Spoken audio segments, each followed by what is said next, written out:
Assalamualaikum warahmatullahi wabarakatuh. Pada kesempatan ini saya akan memaparkan materi tentang teks berita. Materi ini dipelajari di kelas 12 semester genap. Berita merupakan informasi atau laporan tentang hal atau peristiwa yang sedang terjadi berupa fakta penting bagi sebagian besar khalayak dan disiarkan oleh media massa, baik cetak maupun elektronik.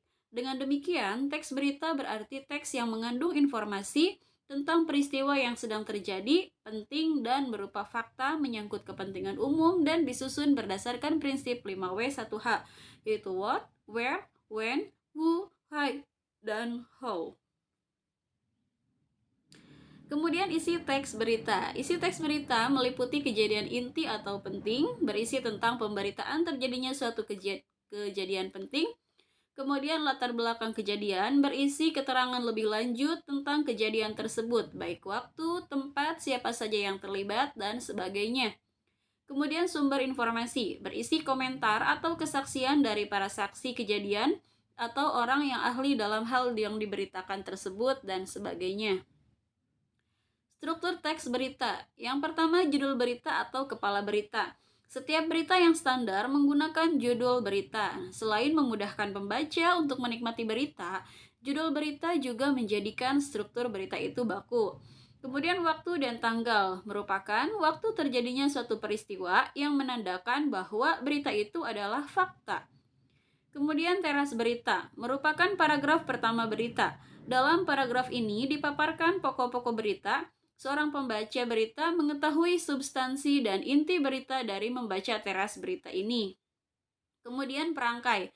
Antara paragraf 1 dengan paragraf berikutnya dirangkai oleh peristiwa-peristiwa tertentu yang saling koheren. Tubuh berita merupakan isi berita dalam tahap-tahap informasi. Tubuh berita menguraikan secara detail tentang isi berita.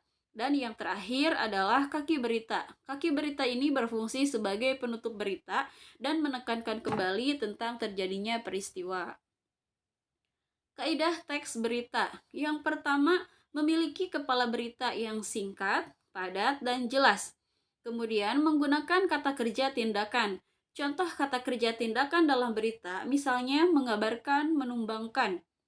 Kemudian menggunakan kata keterangan. Kata keterangan yang digunakan misalnya teraktual, luar biasa, dan teratas. Dan yang terakhir, menerangkan situasi dan urutan kejadian dengan jelas. Beberapa kriteria untuk mengidentifikasi berita. Yang pertama, aktual. Yang kedua, penting, menarik, memiliki daya tarik, memiliki kedekatan secara geografis ke peristiwa, informatif, menghibur, mendidik, memiliki perhatian terhadap isu kemanusiaan, dan memiliki kontrol sosial. Teknik meliput berita. Ada beberapa cara yang bisa dilakukan. Yang pertama adalah reportase. Pencari berita datang ke tempat kejadian perkara atau TKP untuk mencari informasi. Yang kedua, teknik wawancara. Para pencari berita itu mendatangi seseorang dan meminta keterangan dari narasumber tersebut. Hasilnya nanti dipakai sebagai sumber berita. Dan yang terakhir, studi kepustakaan. Pencari berita berusaha mencari informasi melalui buku-buku atau literatur sebagai dasar dalam penulisan berita. Pola penulisan berita. Yang pertama, who, yang berarti siapa pelaku dari berita yang ditulis. Yang kedua, when, yang berarti kapan peristiwa yang diberitakan itu terjadi. Ketiga, where, yang berarti di mana peristiwa yang diberitakan itu terjadi. Kemudian what, yang artinya apa yang dilakukan dalam berita itu. Yang kelima, why, yang berarti mengapa peristiwa itu terjadi. Dan terakhir, how, yang berarti bagaimana peristiwa dalam berita itu terjadi. Demikian yang dapat saya sampaikan terkait dengan materi bahan ajar di kelas 12 semester genap, yaitu tentang teks berita. Semoga bermanfaat. Mohon maaf atas segala kekurangannya. Billahi taufiq wal hidayah. Wassalamualaikum warahmatullahi wabarakatuh.